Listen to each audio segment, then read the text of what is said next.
Peut-on concevoir une société sans travail? Thèse. L'homme n'est pas fait pour travailler. Dans les sociétés sans État, le travail est chose méprisable. Antithèse. Grâce au travail, l'homme s'est humanisé. C'est le travail qui le met à l'abri du besoin et de l'oisiveté.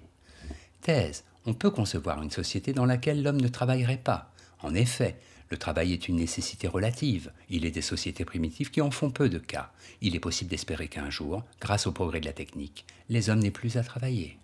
Premier argument, le travail ne sert qu'à subvenir aux besoins vitaux.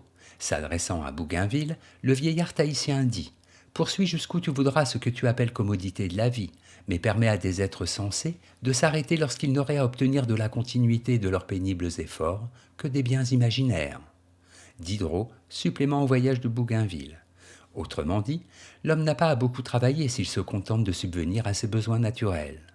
Deuxième argument, le travail n'est pas une valeur absolue. Dans La Société contre l'État, Pierre Clastres montre que nombre de tribus d'Amérique du Sud, avant de subir l'influence culturelle et économique des Occidentaux, pouvaient vivre très correctement en consacrant un minimum de temps au travail, ce dernier ayant à leurs yeux une valeur purement négative.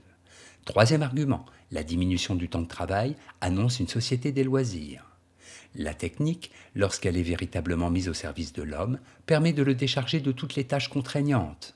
Il n'est pas dit qu'au siècle prochain, les hommes ne puissent pas confier aux machines et aux ordinateurs la charge de subvenir à l'ensemble de leurs besoins matériels. En bref, le travail est une contrainte, voire une malédiction. Les sociétés primitives le dévalorisent. Les sociétés développées, grâce à la technique, pourront certainement un jour s'en passer. Antithèse, on ne peut pas concevoir une société dans laquelle l'homme ne travaillerait pas. En effet, le travail est à l'origine même de l'organisation sociale.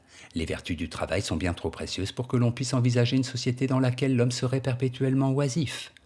Premier argument, toute société vise un bien commun. L'homme est un être qui, tout en étant soumis aux besoins, a toujours cherché à se libérer des contraintes naturelles. Le premier but de toute société est, au moyen du travail, de la répartition des tâches, de permettre aux individus de mener une existence d'être humain, c'est-à-dire d'êtres pouvant user de la liberté qu'ils ont réussi à conquérir. L'organisation sociale du travail est à l'origine de l'humanisation des ancêtres de l'homme. Deuxième argument, pénurie et oisiveté sont deux fléaux. Grâce au travail, l'homme produit des richesses et ainsi se met à l'abri du besoin. D'autre part, s'il ne travaillait pas, il ne pourrait pas goûter aux bienfaits du repos. Ainsi que l'écrit Kant, si Adam et Ève étaient restés dans le paradis, l'oisiveté eût fait leur tourment, aussi bien que celui des autres hommes. Réflexion sur l'éducation.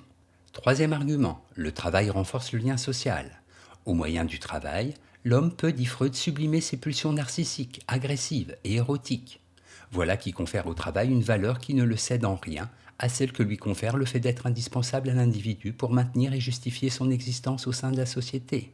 Malaise dans la civilisation.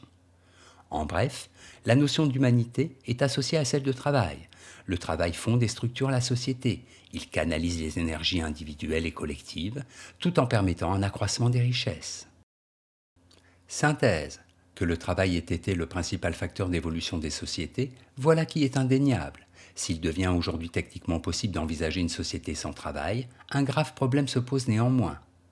Comment les individus vont-ils occuper leur temps ? Il n'est pas possible de faire machine arrière, d'en revenir à un mode de vie comparable à celui des hommes des sociétés primitives. Il n'est pas non plus possible de penser que tous les membres d'une société puissent, à la manière de l'artiste, du mystique, du philosophe, se suffire à eux-mêmes, en empruntant les voies de la création et de la méditation. Pour l'heure, tout au moins, force est de reconnaître que le travail demeure nécessaire au moins pour cette raison.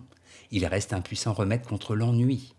Par ailleurs, l'homme qui travaille a le sentiment d'être utile à la communauté. Ce sentiment donne un sens à son existence. Note et commentaire. Louis-Antoine de Bougainville, navigateur français, né en 1729 et mort en 1811. Son livre, Voyage autour du monde, est le récit du périple qu'il fit à bord de la Boudeuse, entre 1766 et 1769. Dans le supplément au voyage de Bougainville, Diderot prend pour prétexte certains faits rapportés par Bougainville pour exposer sa conception d'une morale de la nature.